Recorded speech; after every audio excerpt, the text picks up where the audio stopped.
Bonjour tout le monde, William Clavé du Guide de l'Auto. Cette semaine, je vous parle de la Subaru Impreza 2018.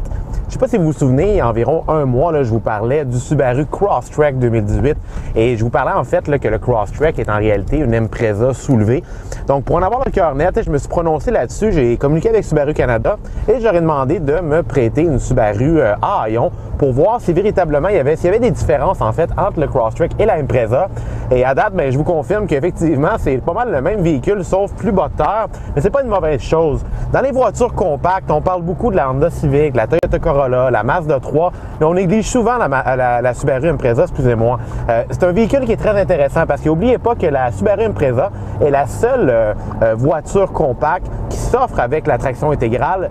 Et elle est de série, la traction intégrale. Donc, c'est vraiment le cheval de guerre de Subaru. C'est pas la première fois qu'on en entend parler. La traction intégrale de Subaru, elle est excellente. Elle vous déprend dans la neige, etc., etc. Et Subaru s'en sert beaucoup aussi pour ses publicités. Je vous confirme que dans le marché présentement de l'automobile, il existe plusieurs types de systèmes de traction intégrale, mais celui de Subaru est de loin un des meilleurs. Pourquoi? Premièrement, le moteur. Et ça, on n'en parle pas beaucoup. Sous le capot de tous les Subaru, on a un moteur de type Boxer, un moteur à plat.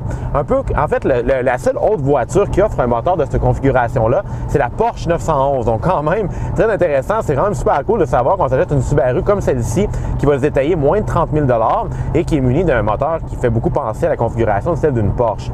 Mais pour aller plus loin que ça, en fait, un moteur à plat, ce que ça veut dire, c'est que les pistons dans le moteur, les cylindres, au lieu que la course du piston fonctionne de haut en bas comme un moteur conventionnel, elle fonctionne de droite à gauche. C'est pour ça qu'on l'appelle le moteur à plat.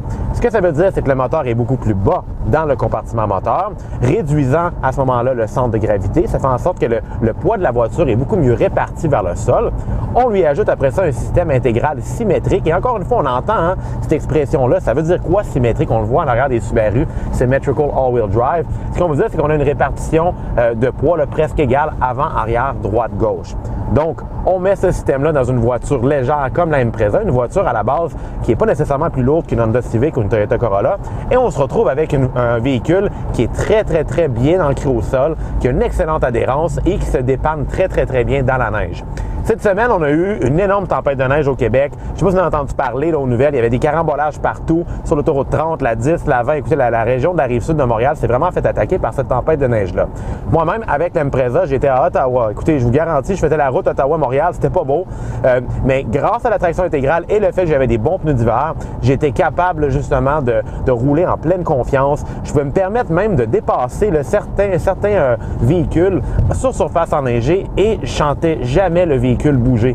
Au Guide de l'Auto, on conduit plusieurs voitures. On conduit plusieurs voitures à traction intégrale. Il y en a plusieurs qui sont excellentes, mais je vous dis, de loin, Subaru offre un des meilleurs systèmes. Ça vaut la peine de l'essayer.